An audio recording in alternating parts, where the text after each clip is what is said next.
One evening, after an especially enjoyable date, I came home to find Abigail slouched on the couch, a half-empty bottle of wine on the table. Her gaze lifted to mine, her eyes red and swollen, a trace of something almost like regret in them. For a moment, her familiar face softened with a vulnerability I hadn't seen in years.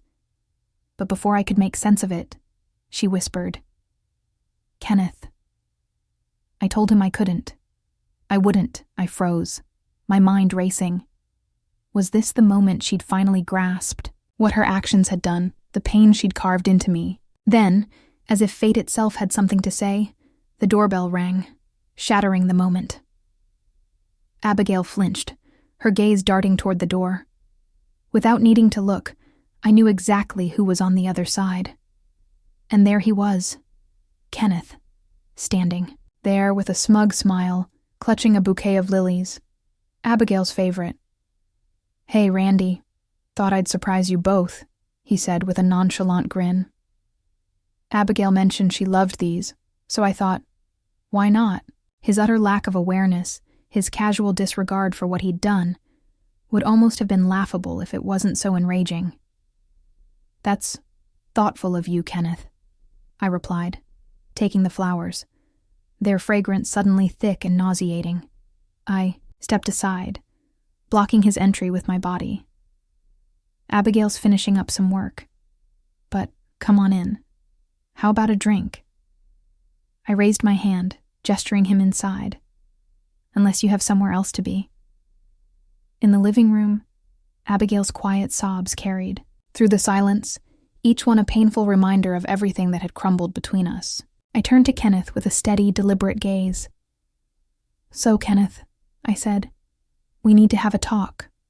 About boundaries, about loyalty, and the cost of crossing certain lines." A look of understanding finally dawned on his face as the blood drained from it, the realization that he'd miscalculated.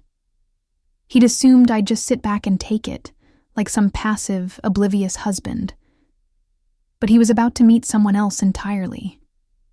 The lilies slipped from my grip, petals bruised and red-streaked, hitting the floor in a scattered mess. I led Kenneth into the living room, where Abigail sat, tear-streaked and visibly shaken, her eyes flicking nervously between the two of us. "Randy," she began, her voice weak, as if trying to placate me. I held up a hand, silencing her without a word. This wasn't her moment to explain or justify herself. This was my moment to regain control in a life that had been spinning wildly off its axis. Kenneth shifted uncomfortably, his earlier bravado now entirely gone, his gaze nervously skirting around the room. "Look, Randy," he stammered. "Maybe this isn't the best time." I cut him off, my voice cold and firm.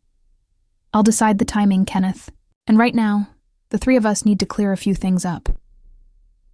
I pointed to the armchairs by the fireplace, the space between them feeling like a chasm. Kenneth, visibly pale, sank into one of them, his movements stiff, his eyes darting from me to Abigail. I took the seat across, positioning myself directly across from him, making sure he had nowhere else to look. Abigail stood to the side, a spectator to this twisted play she'd helped set in motion. "Please, Randy," she whispered, her voice catching, with unshed tears. "Don't do this." "Don't do what, Abigail?" I asked, my voice steady, my gaze unrelenting. "Fight for what you didn't value. Defend my pride. Demand the respect of a man who thought he could just insert himself into our lives without consequence." The room was thick with tension, each word, each glance adding fuel to the fire of everything unspoken between us. Kenneth stammered, trying to form a defense, but I cut him off with a single, icy stare. This wasn't a conversation. It wasn't a back and forth where he could try to justify himself. This was a reckoning. "You made yourself crystal clear, Kenneth," I said, my voice thick with contempt. "With your flowers, your endless intrusions, your absolute disregard for our marriage, you saw a chance and took it, without a trace of shame." My words hung heavy in the air, thick with accusation. Kenneth's gaze fell to his lap, his face reddening. I couldn't tell if it was from embarrassment or fear, and honestly, I didn't care. "What happens next, Kenneth?" I said, leaning in closer. My voice low and cold depends entirely on you, so I suggest you think very carefully before you say another word. His eyes darted around the room, looking for a way out that wasn't there. "Look, Randy," he managed, his voice shaky. I didn't mean for any of this. Abigail, she's special. We just connected. That's all." "Connected? You call this sorry mess a connection? Slipping around behind my back, taking advantage of her vulnerability?" I let the words sink in. "This isn't some fantasy romance, Kenneth. This is reality. And reality comes with consequences." He sank back, gaze fixed on the floor, as his whole posture crumpled. I felt a dark satisfaction watching him finally grasp the weight of what he'd done. By the fireplace, Abigail's voice cut in, barely more than a whisper. "Randy, please. It's not what you think. It was just a fling. It didn't mean anything." Her words only fed the fire inside me. "A fling? Was that supposed to make it easier?" I repeated. "Is that what all of this means to you, Abigail? Years together, promises made, and now it's nothing more than a fling." She flinched, tears welling up in her eyes, but I felt no sympathy. I turned back to Kenneth, who sat frozen. "Get out," I said. "Get out of my house, and out of our lives. Consider this your one and only warning, Kenneth. If you try to contact Abigail again, if I even hear your name again, I'll make sure you regret every moment you've spent in my life. Am I clear?" He didn't need to be told twice. He scrambled to his feet, muttering apologies as he backed away, his face pale and full of fear.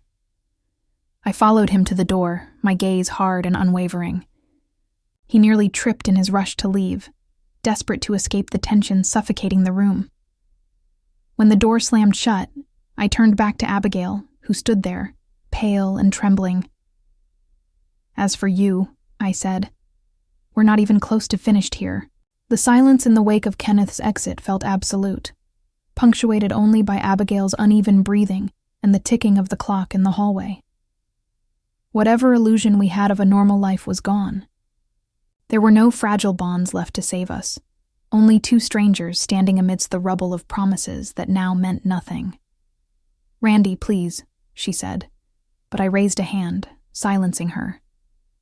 I didn't want to hear apologies, excuses, or pleas. I wasn't even sure forgiveness was something I could give. "Don't bother, Abigail," I replied, my voice empty. "We're well past explanations." She recoiled, fresh tears filling her eyes. There was a time her tears would have been enough to undo me, but now they only stirred a cold fury within me. "What were you thinking, Abigail?" I asked. "Did you really believe I wouldn't find out? Or did you just not care?" She shook her head, her once careful hairstyle now disheveled, giving her an almost childlike, vulnerable look that only deepened my resentment. "No, Randy, it's not that. I never meant. It just happened. It just happened, like it was some kind of accident. No, Abigail, you made choices that come with consequences." Her composure finally shattered, and the tears began to flow freely as she broke down, shoulders shaking under the weight of it all. "Do you want to know what happens next, Abigail?" I asked as I looked at her. She looked up, wide-eyed, fear clouding her gaze. "We're going to play a little game," I continued, my tone unyielding. "If you want forgiveness, if you want even a chance at salvaging this, you'll play by my rules. No questions, no arguments. Do I make myself clear?" What kind of game, Randy?" she whispered. "That, my dear," I replied, a sharp smile curling my lips, "is for me to know and for you to discover." The man who would have stopped at nothing to make her happy, the man who had once cherished her above all, was gone. That man was replaced by someone colder, a stranger fueled by the betrayal that she had thrust upon him. Forgiveness and reconciliation were luxuries I could no longer afford. The first move was simple. I contacted a realtor and quietly put our house on the market. The next morning, when Abigail saw the "For Sale" sign planted on our perfectly manicured lawn, her mask of calm shattered. "Randy, what are you doing? We can't sell this house." "Where will we go?" I asked, raising an eyebrow. "You forfeited the right to that, when you decided you needed another man." Her desperate protests and frantic pleas fell on deaf ears. Selling. The house was merely the first step in the careful deconstruction of the life we had once shared. Next, I turned my attention to the finances. I opened a separate bank account, redirected my paycheck, and systematically severed our financial ties. Abigail, who had grown accustomed to the security of our shared life, quickly noticed the shift. "You can't just cut me off, Randy," she yelled, her voice rising with indignation. "It's my money too, is it?" I replied. Last I checked, loyalty and trust weren't line items on our joint bank statements. Her indignation, her attempts to bargain with me, slid off like water on stone. The next stage came with the arrival of the divorce papers, delivered to Abigail's office with cold efficiency. I had instructed my lawyer to offer no concessions, to make the process as unyielding as possible.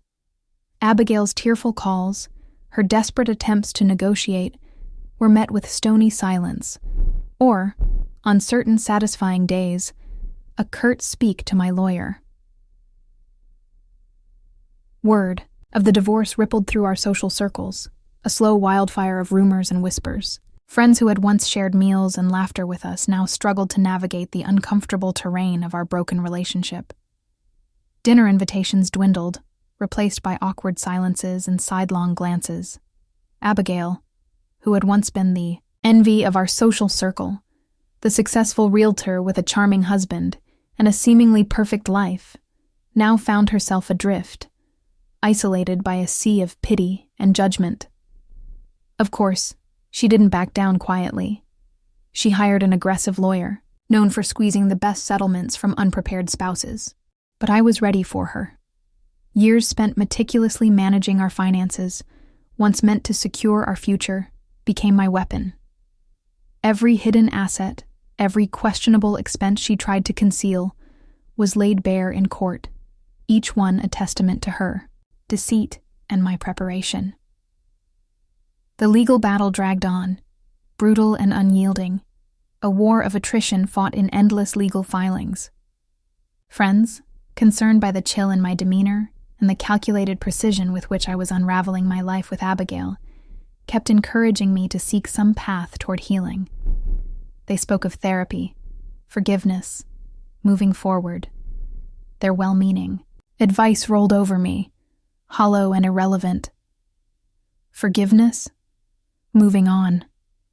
No part of me was interested in reconciliation or patching things up. My focus had narrowed down to one purpose: the game. And whether she liked it or not, Abigail was now a reluctant player in the stakes she herself had set. The divorce wasn't just a legal ending, it was my personal statement, a reminder that betrayal has a cost, that some wounds, once cut, simply don't heal. When the day of the final court proceeding arrived, the formality of it felt surreal, almost distant. We both stood before the judge, physically close but with an unbridgeable distance between us. The judge, perhaps sensing the quiet tension, spared us any lecture on fresh starts or hope for reconciliation. A few quick strokes of his pen, a formal decree, and that was it. Our marriage, once the cornerstone of my life, was reduced to a handful of signatures and legal jargon. As I turned to walk away, her voice stopped me. "Randy, please, wait." I paused, hand hovering over the door handle, considering just leaving her behind without a word. Part of me craved the satisfaction of denying her this last request. But something, a last remnant of who I once was, made me turn around. Her face was streaked with tears, her eyes full of something I hadn't seen in a long time. Regret. I just wanted to say I'm sorry, Randy, she said softly. Her words hung in the air, raw and stripped of the usual excuses. I looked at her, searching for the person I once knew, for some trace of the life we'd painstakingly built together. But all I saw was someone else, a stranger shaped by choices I could no longer comprehend. Sorry, I repeated. You think that somehow erases everything, Abigail? That it fixes the wreckage you left behind? No, Randy, she whispered, barely loud enough to hear. I know it doesn't. I wanted you to know that I regret it, that I was selfish and wrong. Her words, so free of the defensiveness and excuses that had colored our past, struck somewhere deep, catching me off guard. For an instant, I saw the woman I had once loved, vulnerable, genuinely remorseful. But that moment was fleeting, overshadowed by the weight of all that had happened. So I did the only thing left to do. I turned and walked away. Her soft plea, "Please, Randy, don't go," followed me down the hallway, a ghostly reminder of a love now reduced to ashes. I didn't look back. I couldn't. To do so would mean opening the door to wounds that had barely started to scar. As I stepped into the sunlight outside, the warmth hit my face, sharp against the sterile cold of the courtroom. It was over. Yet, strangely, it felt as if the real work of moving forward had only just begun. I took a deep breath, letting the crisp air fill my lungs, and for the first time in months, a lightness settled over me. There was a new kind of freedom, a quiet anticipation for whatever lay ahead. No, I didn't feel any regret. Not for Abigail. Not for the life we'd left behind. Not even for the cold game I'd played to its bitter end. I had made it through her. Betrayal, emerging from the ashes of our marriage more determined, more certain of my own worth. The game, with all its sharp lessons and harsh victories, had been a trial by fire, one that had molded me into a man who would never again be taken for a fool. I allowed myself a small, contented smile as I walked forward, the late afternoon sun casting long shadows, but promising new light. My future stretched out, uncertain but full of possibility.